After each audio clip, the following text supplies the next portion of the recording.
আমি মাননীয় মন্ত্রী মহোদয়ের কাছে প্রশ্ন করতে চাচ্ছিলাম, দুটো প্রশ্ন আর কি।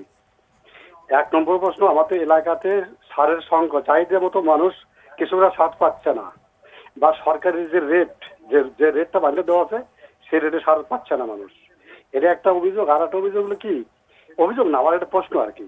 আর একটা প্রশ্ন হলো, এই যে মহিলা বাস কেনা হলো, এখনই যদি এই বাসটা না কিনে এই টাকা দিয়ে নদী ভাঙ্গন, নদী এলাকার মানুষকে বাঁচানটা মনে হয়, মানে দায়িত্ব, বড় দায়িত্ব ছিল মনে হয়। মানে বছরে বছরে নদী ভেঙে মানুষ বাড়িঘর বিলীন হয়ে যাচ্ছে। এটি আমার মনে হয় এটা বড় আগে আপনাকে অসংখ্য ধন্যবাদ। গভর্নমেন্ট দুটো কাজ করছেন, একটা হচ্ছে দুর্যোগ মন্ত্রণালয়কে সর্বাত্মকভাবে প্রস্তুত করছেন যে যাতে করে যে কোনো জায়গাতেই নদী ভাঙন কিংবা ওই যে হঠাৎ বন্যা কিংবা আপনার নানা ধরনের প্রাকৃতিক দুর্যোগের জায়গা থেকে যাতে রক্ষা করা যায়।